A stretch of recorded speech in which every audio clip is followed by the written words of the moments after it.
കഴിഞ്ഞ ദിവസം ഞാൻ ഷാജിദ ഷാജിയെക്കുറിച്ച് വീഡിയോ ചെയ്തിട്ടുണ്ടായിരുന്നു അല്ലേ.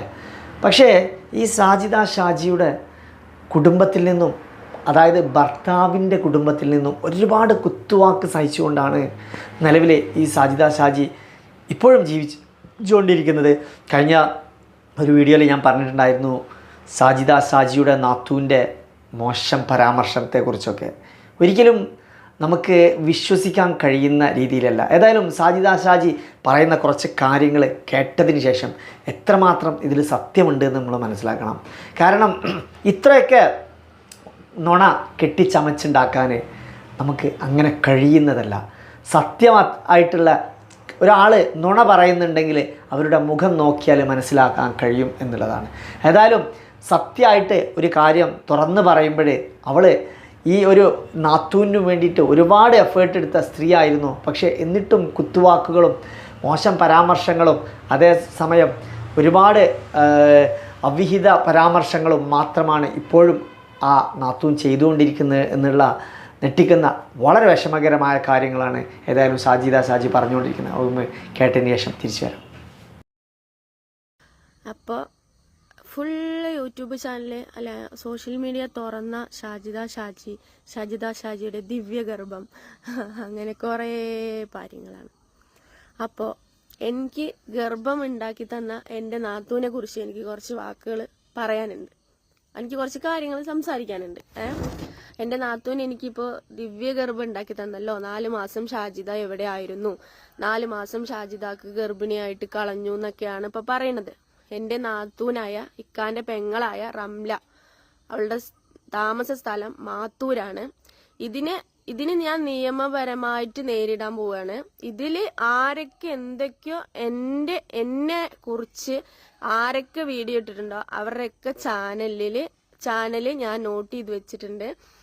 എനിക്ക് എവിടെ നിന്നാണ് ഗർഭം ഉണ്ടായത്, ഞാൻ 4 മാസം കടന്നത് ഈ പറയുന്ന എൻ്റെ ഇക്കാന്റെ ആൾക്കാര്, നിങ്ങൾക്ക് മറ്റേ ഈ ഇതില് വിശ്വാസം ഉണ്ടോന്നറിയില്ല, എന്താ പറയുക, സിഹിർ ഇങ്ങനെയുള്ള സംഭവങ്ങൾ അത് നബിക്ക് പോലും വലിച്ചിട്ടുണ്ടെന്ന്. അങ്ങനത്തെ സംഭവങ്ങൾ എന്നെ ചെയ്ത് വെച്ചിട്ട് ഈ യൂട്യൂബും ബാക്കിയും കാര്യങ്ങളും കൊണ്ട് നടക്കണോണ്ട് എനിക്ക് പൈസ വരണുണ്ട് എന്ന് പറഞ്ഞിട്ട് എൻ്റെ ഇക്കാന്റെ വീട്ടുകാർ എന്നെ ചെയ്ത് വെച്ചിട്ട് ഞാൻ 4 മാസം മിണ്ടാണ്ട് മുക്കിൽ ഫോണ് പോലും തൊടാണ്ട് ഇരുന്നവളാണ് ഞാൻ. അല്ലാണ്ട് 4 മാസം ഞാൻ ഗർഭിണിയായിട്ട് കളഞ്ഞിട്ടുണ്ടെങ്കിൽ ആ പോയ ഹോസ്പിറ്റല്, ആ ഡോക്ടർ എവിടെ കളഞ്ഞിരിക്കുന്നത്, ആർക്കാണ് ഞാൻ ഉണ്ടാക്കിയിരിക്കുന്നത് എന്ന് എനിക്ക് തെളിവ് സഹിതം ഈ പറയുന്ന റംല എനിക്ക് കൊണ്ടുവന്ന് തരണം. എനിക്ക് ഉണ്ടാക്കിയ ഗർഭം ആരാണ്, എൻ്റെ ഇക്ക മരിച്ചതിന് ശേഷം ഞാൻ ഗർഭിണി ആയിട്ടുണ്ടോ, ഞാൻ എവിടെയാ പോയി കളഞ്ഞിരിക്കുന്നത്, അതൊക്കെ അവിടെ നിൽക്കട്ടെ. പിന്നെ ഈ പറയുന്ന നാത്തൂമാര് തെറ്റാൻ കാരണം എന്താണെന്നും കൂടി ഞാൻ വെളിപ്പെടുത്താം. ഇവരുടെ ഒന്നും പേര് ഞാൻ വലിച്ചിട്ടിട്ടുണ്ടായിരുന്നില്ല. ഞാൻ വെറും ഏട്ടന്മാരുടെയും ബാക്കിയുള്ളവരുടെ കാര്യങ്ങളാണ് പറഞ്ഞിട്ടുണ്ടായിരുന്നത്. പെങ്ങന്മാരുടെ കാര്യം എല്ലാവരും ഇങ്ങനെ ചോദിക്കുന്നുണ്ടായിരുന്നു, ഷാജി എന്താണ് പെങ്ങന്മാരുടെ കഥ ഞാൻ പറഞ്ഞു തരാം നിങ്ങൾക്ക്. എന്താ പറയാ, ഈ പറയുന്ന റംല പറയണവള് എന്റെ കല്യാണത്തിനോ എന്നെ പെണ്ണ് കാണാൻ വരുമ്പോഴോ ഒന്നും ഇവള് വന്നിട്ടില്ല. കാരണം ഇവളുടെ വീട്ടില് പ്രശ്നമുള്ള ആങ്ങള, ഇവള് ഭയങ്കര ഈഗോ പിടിച്ച സാധനമാണ്. ഇവള് ഭയങ്കര ഈഗോ പറഞ്ഞാൽ അവളുടെ മനസ്സ് വിഷമാണ്. ഇവള് എന്നെ പെണ്ണാണാൻ വരുമ്പോ എന്നെ പെണ്ണാണാൻ വന്നിട്ടില്ല. കാരണം എന്താണ്, ഇവളാരനോ നോക്കി വെച്ചിട്ട് ആങ്ങള അവളെ പോയി കെട്ടിയില്ല എന്ന് പറഞ്ഞിട്ടുള്ള ദേഷ്യത്തിൽ ഇവൾ എന്നെ പെണ്ണാണാൻ വന്നിട്ടില്ല. എന്റെ എൻഗേജ്മെന്റിന് ഇവള് വന്നിട്ടില്ല. എന്താണ്, അതുപോലെ തന്നെ കല്യാണത്തിനൊക്കെ ഇവള് തെറ്റി നിൽക്കായിരുന്നു. എന്റെ ഇക്കാന്റെ അടുത്ത് തെറ്റി നിൽക്കുന്ന സമയമായിരുന്നു. ഇവളെന്റെ കല്യാണം മുടക്കാൻ വേണ്ടി കുറെ നോക്കിയിട്ടുണ്ട്. അന്ന് തന്നെ എനിക്ക് കുറെ കാമുകന്മാരനെ ഉണ്ടാക്കി വെച്ചിട്ടുണ്ടായിരുന്നു. കാരണം എന്റെ ഇക്ക എന്നെ കല്യാണം ഉറപ്പിച്ച് എന്നെ ഇഷ്ടപ്പെട്ട് ഉറപ്പിച്ചത് കൊണ്ട് തന്നെ ഇവള് വേറെ ഫോണിൽ നിന്ന് വിളിച്ചിട്ട് ഷാജിദ അവന്റെ കൂടെ പോയി ഇവന്റെ കൂടെ പോയി പറഞ്ഞിട്ട് പണ്ടേ ഇവളുടെ എന്താ ഈ പറയുന്ന ഇക്കാന്റെ ഉപ്പാക്കും ഇക്കാക്കും ഒക്കെ ഇവള് ഈ ഫോണില് രഹസ്യമായിട്ട്, അന്ന് ലാൻഡ് ഫോൺ ആയിരുന്നു, ലാൻഡ് ഫോണിൽ നിന്ന് രഹസ്യമായിട്ട് ഇവള് വിളിച്ചിട്ട് ഇങ്ങനെ ആരോ എന്ന രീതിയിൽ വിളിച്ച് പറഞ്ഞിട്ടുണ്ടായിരുന്നു. അങ്ങനെ ഇവള് വിളിച്ച് കോള് കട്ടാക്കിയിട്ട് പോയ ടൈമിൽ എനിക്ക് ഇക്ക വിളിച്ചു, ഇങ്ങനെ ഒരു പ്രശ്നമുണ്ട്, എന്താണ് ഏതാണെന്നൊക്കെ. ഫസ്റ്റ് എന്നോട് ചൂടായി. ഞാൻ പറഞ്ഞു, എന്റെ ഉള്ളിൽ സത്യം ഉണ്ടെങ്കിൽ എനിക്ക് അങ്ങനെ ഒരു കാമുകനും ഇല്ല, എനിക്ക് അങ്ങനെ ഒരാളും ഇല്ല, നിങ്ങളിത് തെളിയിക്കണം എന്ന് പറഞ്ഞു. അങ്ങനെ അപ്പൊ തന്നെ ആ സ്പോട്ടിൽ എന്നെ ഇക്ക ആ നമ്പറിലേക്ക് വിളിച്ചപ്പോ ആ നമ്പർ ഒരു കുട്ടിയാണ് ഫോൺ എടുത്തത്. കുട്ടി ഫോൺ എടുത്തിട്ട് ആ കുട്ടീൻ്റെ അടുത്ത് ഇത് എവിടെയാണ് സ്ഥലം, ഇതാരോ വിളിച്ചെന്ന് ചോദിച്ചപ്പോൾ ഇത് മാത്തൂരാണ് സ്ഥലം, ഇപ്പോൾ ഒരു താത്ത വന്ന് വെച്ചിട്ട് പോയതാണ് എന്ന് പറഞ്ഞു. അവൾ അടുത്ത വീട്ടിൽ നിന്നാണ് അവൾ ഫോൺ കോൾ ചെയ്തിരിക്കുന്നത്. ആലോചിക്കണം, ഇവള് എന്നെ നിശ്ചയം കഴിഞ്ഞ മുതൽക്ക് ഇവളെന്നെ നാത്തൂൻ പോരടിക്കാൻ തുടങ്ങിയതാണ്. ഇപ്പൊ ഇവള് റീസെന്റ് ആയിട്ട് ഇവള് തെറ്റാൻ കാരണം ഇവളുടെ മകളാണ്. ഇനി എല്ലാ കഥകളും സോഷ്യൽ മീഡിയയിൽ വന്ന സ്ഥിതിക്ക് എനിക്ക് ഗർഭം വരെ ഇവള് ഉണ്ടാക്കിയ സ്ഥിതിക്ക് ഇവളുടെ മകള് ഗർഭിണിയായിട്ട് എങ്ങനെ ഇവള് പിടിച്ച് കെട്ടിച്ചെന്നും കൂടി ഞാൻ പറഞ്ഞുതരാം. ഇവളുടെ മൂത്ത മകള് ഷാനു എന്ന് പറയുന്ന പെൺകുട്ടി ഒരു ചെക്കനെ സ്നേഹിച്ചു. നമ്മുടെ നാട്ടിൽ തന്നെ കൊട്ടക്കുന്ന് റിയാസ് എന്ന് പറഞ്ഞ ഒരു ചെക്കനെ സ്നേഹിച്ചു. ആ സ്നേഹിക്കാൻ എങ്ങനെ ഉണ്ടായെന്ന് വെച്ചാൽ എൻ്റെ മൂത്തച്ഛന്റെ മകളുടെ കല്യാണത്തിന് ഇവര് തമ്മിൽ പരിചയപ്പെട്ടു. അങ്ങനെ ഇവനും ഇവളും തമ്മിൽ 6 മാസത്തോളം ഇൻസ്റ്റഗ്രാമിൽ ചാറ്റിംഗ് ഉണ്ടായിരുന്നു. ഇത് ഇവരൊന്നും അറിയണില്ല. അങ്ങനെ ഇവര് പല രീതിയിലും സെക്ഷുവലായിട്ടും വേറെയുള്ള രീതിയിലും എല്ലാം ഫുൾ ചാറ്റിംഗ് ആയിരുന്നു. അങ്ങനെ ഒരു ദിവസം ഈ പറയുന്ന ഷാനു പറയുന്നതിന്റെ അനുജത്തി ഷംന കണ്ടുപിടിച്ചു. ഫോൺ എടുത്തപ്പോൾ ഇവരുടെ ചാറ്റും കാര്യങ്ങളൊക്കെ കണ്ടുപിടിച്ചു. അങ്ങനെ അളിയന്റെ അടുത്ത് ഈ കാര്യങ്ങളൊക്കെ പറഞ്ഞ് അളിയൻ ഇത് കണ്ടുപിടിച്ച് ഇവളെ ഈ പെൺകുട്ടീനെ കുറെ തല്ലും, റൂമിലിട്ട് അടയ്ക്കും, കൊല്ലാൻ നോക്കും, കത്തിയും കൊണ്ട് കുത്താൻ നോക്കും ഒക്കെ ചെയ്തിട്ടുണ്ട്. ഇത് എൻ്റെ മൂത്ത നാത്തൂനുണ്ട് ആമിന, ഒറ്റപ്പാലം റെയിൽവേ സ്റ്റേഷൻ്റെ ഇവിടെയാണ് വീട്. ആമിന പറഞ്ഞ താത്താന്റെ വീട്ടിലെ മൂത്ത മകളുടെ കല്യാണമായിരുന്നു. ആ കല്യാണത്തിന്റെ ടൈമിൽ എന്നെ വിളിച്ചിട്ടുണ്ടായിരുന്നു. ഞങ്ങൾക്ക് പൈസയും കൊണ്ട് സഹായിക്കാനില്ലെങ്കിലും എൻ്റെ ഇക്ക പറഞ്ഞു നീ ഒരാഴ്ച മുന്നേ ഒന്ന് പോയി അവിടെ ഒന്ന് സഹായിക്കും. കാരണം അവര് പറഞ്ഞാല് 4 പെൺകുട്ടികളാണ്. 4 പെൺകുട്ടികളെ നല്ല എന്താ പറയുക കഷ്ടപ്പെട്ടിട്ട് വളർത്തുന്ന ഒരു നാത്തൂനാണ്. അപ്പൊ അവരെ കുറിച്ച് എനിക്ക് കുറ്റങ്ങളൊന്നും പറയാല്ല കേട്ടോ. കാരണം അവര് എൻ്റെ ഇക്കാനും ഭയങ്കര സപ്പോർട്ടീവായിട്ട് സംസാരിച്ചൊരു വ്യക്തിയാണ്. അതുകൊണ്ട് എനിക്ക് പേഴ്സണലി എനിക്ക് അവരുടെ കുറ്റം പറയാനില്ല. പക്ഷെ ഈ രണ്ടാമത്തെ റംലു പറഞ്ഞ മാത്തൂര് താമസിക്കുന്ന അവളെ കുറിച്ച് എനിക്ക് നല്ല രീതിയിൽ പറയാനുണ്ട്. അങ്ങനെ ഫസ്റ്റത്തെ മൂത്ത മകളുടെ കല്യാണത്തിന് ഈ താത്ത കല്യാണം വിളിയും കാര്യങ്ങളൊക്കെ അവരുടെ ഭർത്താവ് ഒന്നും ശരിയില്ല. കാരണം കുടുംബം നോക്കൊന്നുമില്ല, താത്തയാണ് കുടുംബം നോക്കണത്. അപ്പോൾ ആ ടൈമിൽ ഇക്ക പറഞ്ഞു നീ ഒന്ന് ഒരാഴ്ച മുന്നേ പോയി സഹായിക്കാൻ നിൽക്കുമെന്ന് പറഞ്ഞു. അങ്ങനെ ഞാൻ ഒരാഴ്ച മുന്നേ ആ വീട്ടിലെത്തി. ഞാൻ ആ അടുക്കള പണി ആ കല്യാണം കഴിഞ്ഞ് പിറ്റേ ദിവസം വരെ ഞാൻ ആ അടുക്കളയിൽ നിന്ന് ഇറങ്ങിയിട്ടില്ല. നിങ്ങളൊന്ന് ആലോചിച്ച് നോക്കണം. ഒരു നാത്തൂനെയും കൊണ്ട് എങ്ങനെ ചെയ്യാൻ പറ്റും? എന്നെ കൊണ്ട് പൈസയും കൊണ്ട് പറ്റില്ലെങ്കിലും ഞാൻ ആ വരുന്ന ആൾക്കാർക്കൊക്കെ ചായ വെക്കുക, ചോറ് വെക്കുക, സാമ്പാർ ഇങ്ങനെ എല്ലാം എൻ്റെ മനസ്സറിഞ്ഞ് ഞാൻ ചെയ്തു കൊടുത്തിട്ടുണ്ട്. അങ്ങനത്തെ ഒരു വ്യക്തിയാണ് ഞാൻ. ഇത്രയൊക്കെ ഭർത്താവിൻ്റെ സഹോദരിക്ക് വേണ്ടിയിട്ട് ഏറെ കഷ്ടപ്പെട്ടിട്ടുണ്ടായിരുന്നെങ്കിലും ഇതിനൊക്കെ ഒരു നന്മ പറയേണ്ട, അല്ലെങ്കിൽ എൻ്റെ സഹോദരൻ്റെ ഭാര്യ ഇപ്പോഴും നന്മ നിറഞ്ഞവളാണ് എന്ന് പറയേണ്ടിടത്ത് നിന്നാണ് ഇതേ സമയം ഈ ഷാജിയുടെ നാത്തൂന് ഇത്തരത്തിൽ മോശം പരാമർശങ്ങൾ പറഞ്ഞുകൊണ്ടിരിക്കുന്നത്. സത്യത്തിൽ ഈ ഷാജി ഇത്തരം കാര്യങ്ങൾ മനസ്സ് തുറന്ന് സംസാരിക്കുമ്പോഴേ തന്നെ അതിലെ സത്യസന്ധത നമുക്ക് വ്യക്തമാകുന്നതാണ്. ഒരിക്കലും മനസ്സാക്ഷിക്കുത്തുള്ള, അതായത് ഒരിക്കലും ഒരു മനസ്സാക്ഷിയുള്ളവന് ഒരിക്കലും ഇത്തരത്തിൽ അപവാദം പറയില്ല. കാരണം എന്ത് തന്നെ ആയാലും നമുക്ക് ചില മനുഷ്യരൊക്കെ ഉണ്ട്, നമുക്ക് ഒരുപാട് നന്മയൊക്കെ ചെയ്തിട്ടുണ്ടാവും, പക്ഷേ എന്തെങ്കിലും ചെറിയ കുറ്റവും കുറവിൻ്റെയും പേരിൽ അവരെ ആ ചെയ്ത നന്മ പോലും മനസ്സിലാക്കാതെ വളരെ മോശമായിട്ട് ചിത്രീകരിക്കുന്ന സ്വഭാവം ഇന്ന് സമൂഹത്തിൽ ഏറെയുണ്ട്. കാരണം സമൂഹത്തിലുള്ള ഒരു പ്രധാനമായിട്ട് കണ്ടുവരുന്ന ഒരു വിഷയമാണിത്. അതേസമയം നമ്മൾ ഒരുപാട് നന്മ ചെയ്തിട്ടും എന്തെങ്കിലും ഒരു തിന്മയുടെ പേരിൽ ചെയ്ത ഒരു ചെറിയ അറിയാതെ ചെയ്ത തെറ്റിൻ്റെ പേരിൽ ജീവിതകാലം മുഴുവനും അതിന് ടോർച്ചറിങ് ചെയ്യുകയും അതിനൊക്കെ വളരെ മോശമായിട്ട് നമ്മളെ പാടെ തേജോവധം ചെയ്യുന്ന മനുഷ്യരും ഇന്നത്തെ നമ്മളെ സമൂഹത്തിലുണ്ട്. അപ്പോൾ യഥാർത്ഥത്തിൽ ഷാജിയും അതിനൊരു ഇരയാണ് എന്ന് മാത്രമേ പറയാവൂ. കാരണം ആ പെൺകുട്ടിയുടെ ജീവിതത്തിൽ ഒരുപാട് പ്രയാസങ്ങളും കഷ്ടപ്പാടും അനുഭവിച്ച് ഒരുപാട് പ്രയാസത്തോടെയാണ് ജീവിതം മുന്നോട്ട് കൊണ്ടുപോയിട്ടുണ്ടായിരുന്നത്. ഇപ്പം ഈ ഒരു സമയത്തിൽ അവൾക്കൊരു ഭർത്താവ് തുണയായിട്ട് വന്ന സമയത്ത് അതിൻ്റെ ഒരു ഈഗോ എന്നുള്ള രീതിയിലാണ്, അല്ലെങ്കിൽ അതിൻ്റെ പേരിൽ വളരെ അവർക്ക് കിട്ടിയ ഒരു അനുഗ്രഹമായിട്ടൊരു ഭർത്താവിനെ കിട്ടിയല്ലോ, അല്ലെങ്കിൽ എൻ്റെ സഹോദരനെ അവൾ കൊന്നതാണ്, ഇത്തരത്തിലൊക്കെ പറഞ്ഞുകൊണ്ടൊക്കെ വളരെ മോശം പരാമർശം നടത്തിക്കൊണ്ടിരിക്കുകയാണ് ഈ സാജിദ ഷാജിയുടെ ഭർത്താവിൻ്റെ സഹോദരി. പക്ഷേ ഇതിനൊക്കെ വളരെ സ്നേഹത്തോടെ മാത്രമാണ് സാജിദ ഷാജി ചില കാര്യങ്ങൾ പറയുന്നത്. പക്ഷേ ചില നിവൃത്തികേട് കൊണ്ടാണ് അവൾ ഇത്തരം കാര്യങ്ങൾ, ചില കാര്യങ്ങൾ തുറന്നടിച്ച് പറയേണ്ടി വരുന്നത് എന്നാണ് ഇതിൽ നിന്ന് മനസ്സിലാക്കാൻ കഴിഞ്ഞത്. പിന്നെ കല്യാണത്തിന്റെ ആ ടൈമില് തലേ ദിവസവും മറ്റും ആ പെൺകുട്ടി വന്നു, ഈ പറയുന്ന റംലുവിന്റെ മകള് ഷാനു വന്നു. അപ്പൊ ഈ പ്രശ്നങ്ങളൊക്കെ ഇവർ എന്നിൽ നിന്ന് ഒളിപ്പിച്ച് വെച്ചിരിക്കുന്നു. ഇവൾക്ക് കുറച്ച് ഈഗോ ജാസ്തിയാണ്. ആർക്ക്? ഈ പറയുന്ന റംലുവിന് കുറച്ച് ഈഗോ ജാസ്തിയാണ്. കാരണം ഇവളുടെ വിചാരം ഞങ്ങളൊക്കെ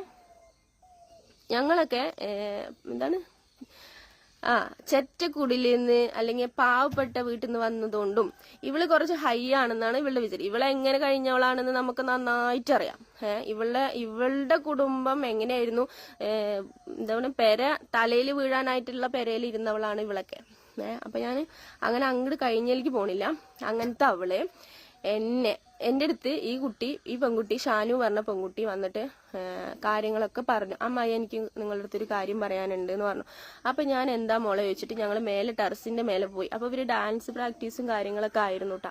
മേലെ പോയിട്ട് ഈ പെൺകുട്ടി പറഞ്ഞു, അമ്മായി ഇങ്ങനെയൊക്കെ ഒരു വിഷയമുണ്ട്, എനിക്ക് ഇതേപോലെ ചെക്കനെ ഇഷ്ടമാണ്, വീട്ടിൽ ഭയങ്കര പ്രശ്നമാണ്, എന്നെ ഇട്ട് തല്ലി ചതച്ചു, റൂമിലിട്ട് അടച്ചു, എൻ്റെ അത്ത എന്നെ കത്തിയും കൊണ്ട് കുത്താൻ വന്നു എന്നൊക്കെ ഈ പെൺകുട്ടി ഇങ്ങനെ പറഞ്ഞു. അപ്പൊ എനിക്ക് ഭയങ്കര സങ്കടമായി. കാരണം ഒരു മകളിനെ ചെയ്യണതിന് ഒരു പരിധിയുണ്ട്, ഒരു തന്ത. അതുപോലെ ഫുള്ളായിട്ട് അനാവശ്യങ്ങൾ പറഞ്ഞു, അങ്ങനെ ഇങ്ങനെയെന്നൊക്കെ.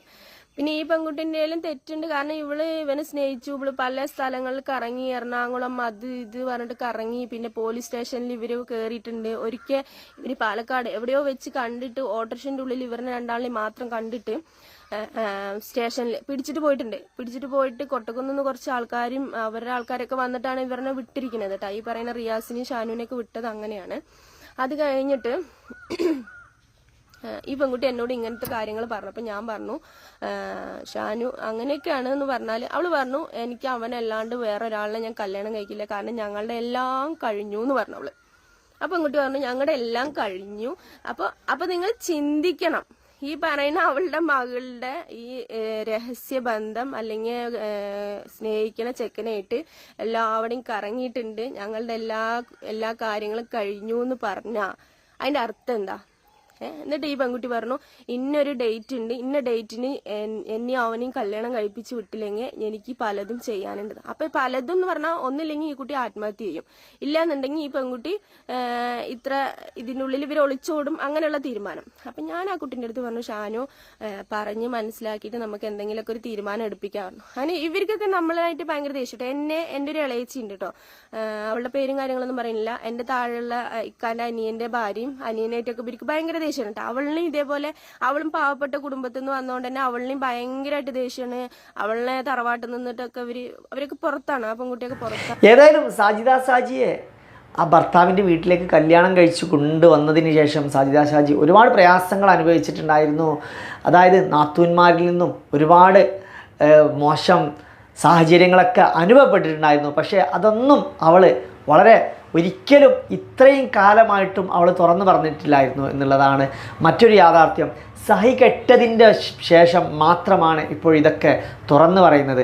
അല്ലെങ്കിലും ഇന്നത്തെ ഈ ഒരു കാലഘട്ടത്തിലും ഇത്തരം നാത്തൂന്മാർ ഉണ്ടോ എന്നുള്ളത് വളരെ ചിന്തിക്കേണ്ട, അല്ലെങ്കിൽ ഇത്തരം നാത്തൂന്മാരൊക്കെ ഈ കാലഘട്ടത്തിലും ജീവിച്ചിരിക്കുന്നുണ്ടല്ലോ, അല്ലെങ്കിൽ ഈ ഒരു കാലഘട്ടത്തിലും ഇത്രയ്ക്കും മനുഷ്യന് പുരോഗമിച്ച സമയത്തും ഇപ്പോഴും ഒരു പഴയ പ്രാചീന യുഗത്തിൽ ജീവിക്കുന്ന, ചിന്താഗതിയോടെ ജീവിക്കുന്ന മനുഷ്യരും ഉണ്ടല്ലോ എന്ന് ചിന്തിച്ചു പോവുകയാണ്. സമൂഹം എപ്പോഴും ഇത്തരം സാഹചര്യങ്ങളിൽ ഇന്നത്തെ കാലഘട്ടത്തിൽ പലപ്പോഴും കല്യാണം കഴിച്ചു കൊണ്ടുവരുന്ന ചില വീടുകളിലൊക്കെ, അല്ലെങ്കിൽ ഒരു വീട്ടിൽ ഒരു പെൺകുട്ടിയെ കല്യാണം കഴിച്ച് കൊണ്ടുവരുമ്പോൾ പലപ്പോഴും ചില കുടുംബങ്ങളിലൊക്കെ ഇപ്പോഴും ഈ പ്രാചീന യുഗത്തിലുള്ള ചില മനുഷ്യരുണ്ടാവാറുണ്ട്. അതായത് ഭർത്താവിനോടുള്ള, അതായത് സ്വന്തം ആങ്ങളെയും അതേസമയം ആങ്ങളയുടെ ഭാര്യയും തമ്മിൽ എങ്ങനെയെങ്കിലും തെറ്റിക്കാൻ ശ്രമിക്കുന്ന മനുഷ്യർ, അതേസമയം അവർ തമ്മിൽ സ്നേഹത്തിലാണെങ്കിൽ ഭയങ്കര നല്ല സാഹോദര്യത്തോടെ ഭയങ്കര സൗഹാർദ്ദത്തോടെ പോകുന്ന സമയത്ത് ചില നാത്തൂന്മാർക്ക് ഭയങ്കര കുശുമ്പായിരിക്കും. അത് മറ്റൊന്നും കൊണ്ടല്ല, അവളുടെ ജീവിതം കട്ടപ്പുകയായിരിക്കും. ഭർത്താവിനോട് എപ്പോഴും കലഹിച്ചുകൊണ്ട്, അല്ലെങ്കിൽ അവിടെ നാത്തൂൻ്റെ കുടുംബത്തിലൊക്കെ വലിയ പ്രശ്നങ്ങളുണ്ടാവും. പക്ഷേ അവിടുത്തെ പോലെ മോശമായിട്ട് ഇത് തമ്മിൽ കലഹിക്കണം എന്ന് ചിന്താഗതിയുള്ള ഇന്നത്തെ സൊസൈറ്റിയിലുള്ള ചില പ്രാചീന യുഗത്തിലെ ചിന്താഗതിയുമായി ജീവിക്കുന്ന ചില മനുഷ്യരുണ്ട്.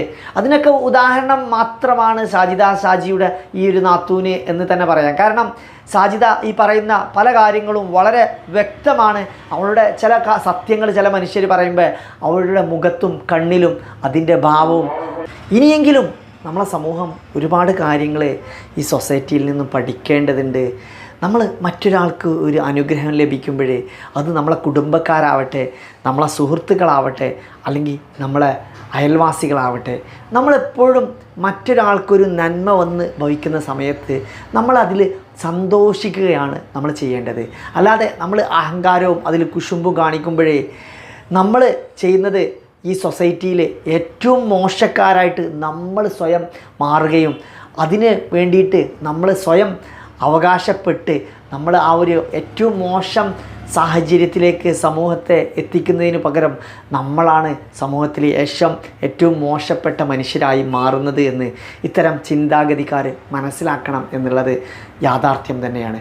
പലപ്പോഴും ഇത്തരം ചെറിയ ചെറിയ വിഷയങ്ങൾക്ക് വേണ്ടിയിട്ട് കുടുംബത്തിൽ പലപ്പോഴും കലഹമുണ്ടാക്കുന്ന പല മനുഷ്യരെയും നമ്മൾ എടുത്തു നോക്കിക്കഴിഞ്ഞാൽ അവരുടെ ജീവിതത്തിൽ പലപ്പോഴും വളരെ മോശവും കഷ്ടപ്പാടും അതേസമയം എപ്പോഴും ആ കുടുംബത്തിൽ കലഹവും ഉള്ള ഒരു കുടുംബമായിരിക്കും.